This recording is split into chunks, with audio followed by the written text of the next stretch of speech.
I built a YouTube empire with over 5 million subscribers, and I've done millions of dollars in revenue, all from YouTube alone. And this isn't some recycled guru shorts channel. It was a real brand with a real audience generating real revenue. In this video, I'm breaking down the 4 exact strategies I used to go from 0 subscribers to building a YouTube empire that runs without me. So you can take everything I'm saying, copy my blueprint, and do it for yourself. Here's the thing, in today's day and age, content is the new currency, but most creators still have no idea how to actually grow on YouTube that lasts long term. In fact, based on statistics, most creators don't even make it past 3 years. There are plenty of things that could kill a creator's growth, but the first one can start with preparation and fixating on your why. Most people lose on YouTube before they even hit record, because truthfully, they're focused on the wrong things. They obsess over gear and intro and aesthetics, but none of that actually matters when it comes to starting a successful channel. The real game starts by understanding one thing: what niche you're getting into. Because without niche clarity, your videos will struggle to get discovered and your audience will be a little bit mismatched, and there'll be all these sorts of different people watching your video, but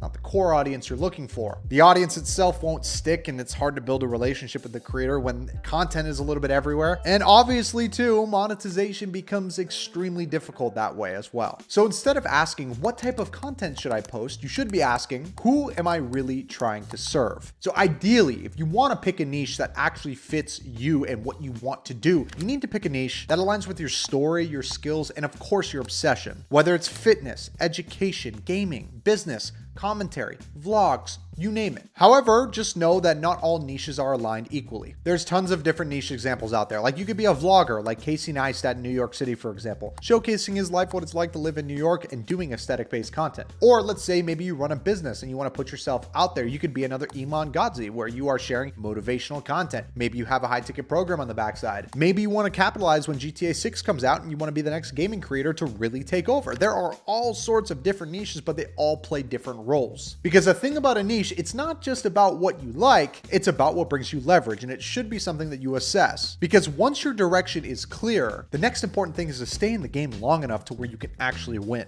Which leads to the next point: consistency beats intensity every single time. It's such a common thing for creators. They post 2 videos, they overthink the third, and then they go ghost for a month or 2. The problem is when you're just getting started out, your biggest enemy isn't the YouTube algorithm, it's your own inconsistency. So if you recognize that staying consistent is already more than half the battle, and you already win the race amongst everybody else that's starting the same day as you are, you already have that competitive advantage amongst everybody else that's trying right now. Because growth on YouTube, just like a business, looks a little bit like this: plateau, plateau, plateau, growth, growth, plateau, plateau, growth, growth, plateau, and so on and so forth. The problem is most people quit when they hit the first or second plateau that they never even see it far enough, and they just throw in the towel and give up. This is why I always tell people to set the bar as low as you possibly can. Because if your standards are all the way up here, especially right when you're getting started, you'll obsess over perfection and intro and hooks over just being consistent in the first place. When starting out, all you need to focus on is this: aim to set a target to do 1 video a week. You have 7 days to produce 1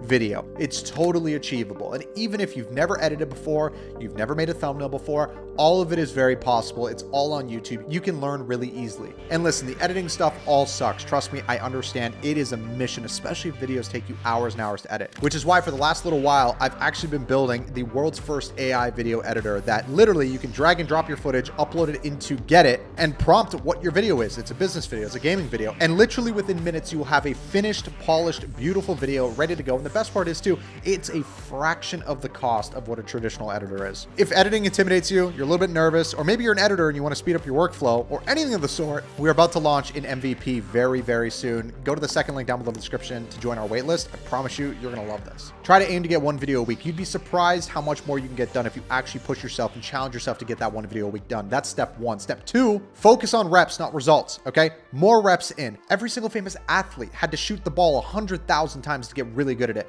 Same way they had to kick the soccer ball to get really good at it. Same way they had to shoot the hockey puck to get really good at it. Reps in the game gets you better skin in the game, makes you overall a better player, and you will be better at what you do. 2. Number 3, in the beginning especially, quantity breeds clarity. If you make 100 videos that are nowhere near perfect, which by the way is completely fine, that's where skills and audience signal is born. You get so many videos out there, you have so many data points, so many metrics, you would be surprised that videos can still perform well even if it's not master edited with all the aesthetics and the cameras all set up everywhere. People don't really care that much. People care about the idea. And if you come up with a half decent idea and you focus on just volume, you will be surprised at how much momentum you can build in the beginning, how much data you can pull, but also the better decisions you can make because of that data. Step 4, the most important one, every single upload is a test. Post, learn, adjust, repeat. It's critical. Now, mind you, these skills is what we share to everybody inside of Blueprint Premium. In fact, take a look at Bart Does Art, a creator that's inside of Blueprint Premium right now, who in 1 month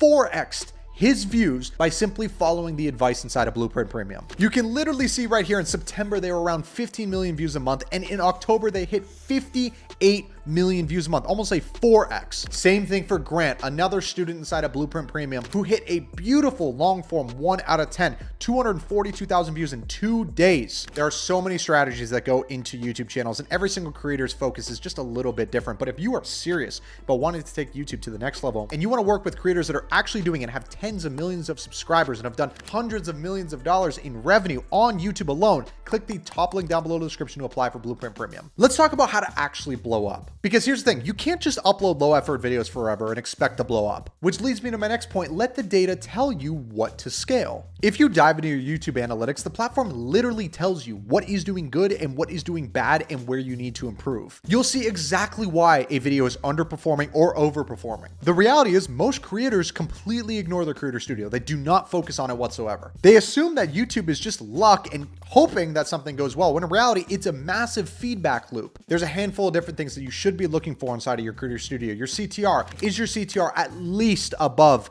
a 7%? 7% is the gray golden area. If I get a 7% CTR and above, especially when impressions are high, I love it. It's perfect. If your CTR is lower than that, even if you're a small channel, your CTRs can be very jumpy because your impression rate is a little bit lower. Typically, the more impressions, the lower CTR. That is normal. My biggest video on YouTube with over 12.5 million views has a 5% CTR. If I showed you that CTR, you would never expect it to have over 12 million views. But check your CTR. Try different thumbnail concepts. Go look at what the market is doing and try it in your own way. Next to that is also look at your average view duration. Are people watching longer on this video than they would the other videos? How long are people actually staying for? If there's ways that you can increase their session time, that will only positively benefit you if you can increase the session time. YouTube is a platform that wants to keep people on their platform. And anytime somebody leaves the platform, it is a negative thing for the creator, even if they're watching a video right then and there. So if you can keep people on the channel, more importantly, on your channel, it will help you grow more. And third of all is obviously look at your retention graphs. Analyze your dips. Did you say something? Was there a boring part? Was there a dull moment? What happened to get people to click off at that exact moment? Your goal isn't just to create one incredible video. It's to discover a repeatable format that works and you can expand on it. We call it branching inside of Blueprint. Because here's the thing, when one format hits, not only does it lead to tons of other ideas, but it leads to more millions of views on all different types of videos because you have a proven format that's already working and winning. Now, the best way that you can find a winning format is obviously look at the market itself. If you are in Fortnite, go look at the top dogs in Fortnite right now. What are they posting? What are they doing? And copy their top videos and do it in your own way. That's why I always say, set the bar very low, focus on just output in the beginning. The more output you can get, the more data you get back. And if you're also targeting trendy content, that market denominators, people that are winning in the market, capping in the market, and you are doing content similar, at some point you will have clear outliers that are going to outperform your other videos, and you will have data that backs it to show, hey, I should do more of this and less of that. Obviously, step 2, stay consistent and try to improve just 1% every single video. I like to call it maintenance plus 1. Maintenance is what keeps the gears turning. That's just what keeps you afloat. That's what keeps you from drowning. The plus 1 is what actually gets you ahead. You should always strive to get maintenance plus 1. And obviously, I don't even feel like we should have to say this, double down on the winning formats. Now, let's say you're following all these things. What happens when you start gaining real attention? And this is where the fun stuff begins. And this is where the empire begins to get built. Turn your attention into leverage. In order to start your YouTube empire, you need to understand that subscribers aren't just the goal, leverage is. Because most large-scale creators are sitting on a gold mine right now. The problem is they don't know how to navigate it or scale or work with it. Far too many creators only and solely focus on AdSense revenue, for example. Whereas if you're a gaming creator, for instance, there's probably a high chance that your audience is probably a little bit younger, maybe anywhere from 13 to 19 years old. And one of the strongest power plays I see, especially for audiences that are younger, a lot of people sell merch.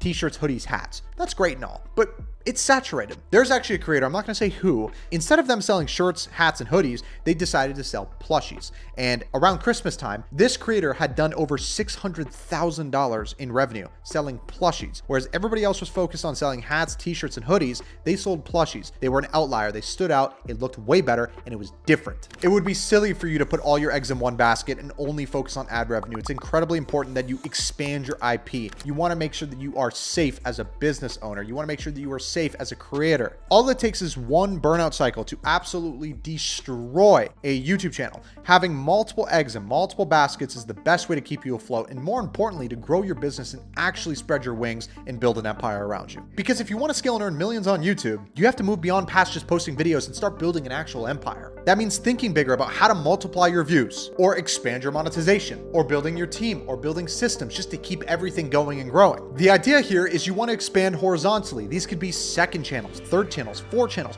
My business partner Unspeakable, who is the owner of Blueprint and will literally be coaching you in Blueprint Premium, which is why it's crazy. He has 6 YouTube channels. All of them are active, monetized, and generating revenue. This is 6 times the eyeball potential. He takes one leverage point, his main channel, and he has built an ecosystem around it. Launch more channels. Outside of other channels, monetize besides YouTube itself. Launch merchandise, build an app, launch a software, offer a service, offer a program, offer something. Because if people genuinely rock with you and you genuinely help serve a purpose, people are going to buy what you have because they already subscribe to you. They already love your content. They already love what you stand for. You just need to monetize vertically and build something bigger. You also really need to build a real team. Whether it's editors, content strategists, operations managers, they don't stay solo forever. You need a team for it because your YouTube channel becomes your personal distribution machine. It is literally what gets your face in front of millions and potentially billions of people all over the world that can help you not only grow your presence online and your social media, but grow your business as well. You need team members in order to do this. Because don't forget the amount of opportunities that come across when you have social media, whether it be